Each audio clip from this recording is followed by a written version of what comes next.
ও বাবা গো, এ কি শুনছি রে বাবা! এইমাত্র আমি দুটো ভিডিও দেখলাম। আমার খুবই পছন্দের দুজনের ক্রিয়েটার, টুনস অ্যান্ড মম ব্লগের মুনমুন্দি আর সঞ্জয় দা। আর তার আগে তো শুনছিলাম, দেখা আমার হয়নি। বাবা, কিমা তো পুরো তুই গেছিস, কিমা পুরো গেছে, কিমার পর্দা ফাঁস। সত্যি কিমা তো একদমই জঘন্য ডাস্টবিন, এটা তো জানাই ছিল। তো এই অবস্থা, নিজের ভাইয়ের সাথে তুই এরকম করেছিস? এ বাবা, এতদিন যাকে ভাই ভাই বলতিস, বাবা তুই সব জানতিস না তোর ভাই যে ইন্টু পিন্টু চলছে? সব তুই জানতিস, সব তুই জানতিস, তাই না? তো দিনের পর দিন কিভাবে মানুষকে তুই বোকা বানিয়েছিস। আমি কিছু জানি না, আমি কিছু জানি না। তুই ভাই, তুই প্রথম দিন থেকে তুই এক নম্বর, মুখে অনেক কিছু আসছে, সেটা তো আর বলতে পারবো না।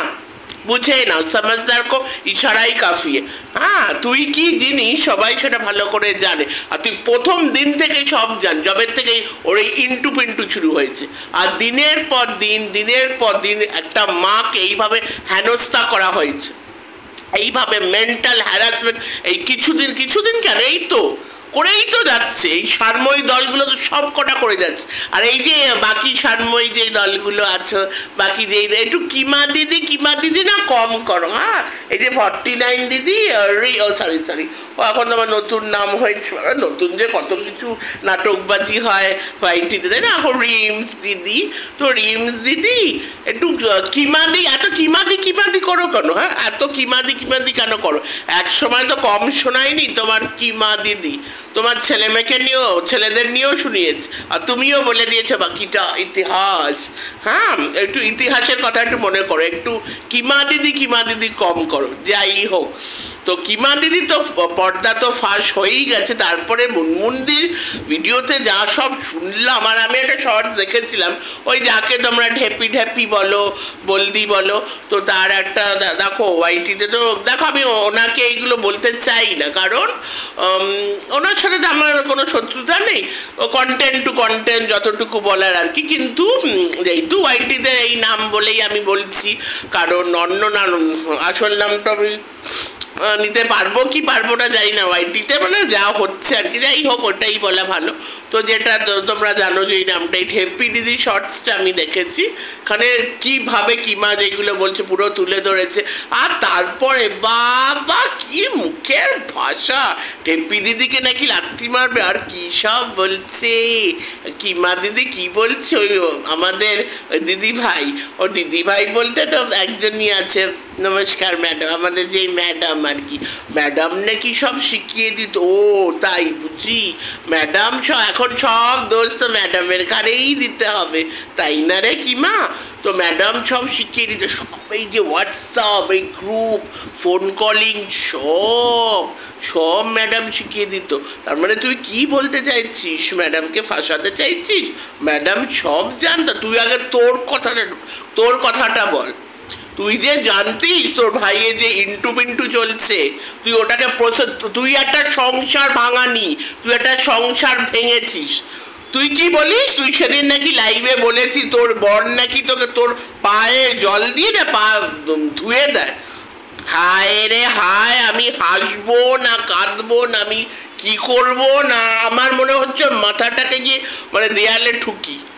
তোকে রাস্তায় ফেলে দিয়ে না সব পাবলিকদের দিয়ে কেলানো উচিত, আর রিয়ালি মানে ডিসগাস্টিং। এই ভিউয়ার্সরা বলতে বাধ্য হচ্ছে, মানে যেই সব ভিউয়ার্সের কথা আমি বলছি না, মানে যেই ভিউয়ার্সরা এই কিমাকে এখনো দেখে যাচ্ছে, এখনো, আর কি এত মা করো তোমরা, ওর মধ্যে নাকি মা খুঁজে পাও।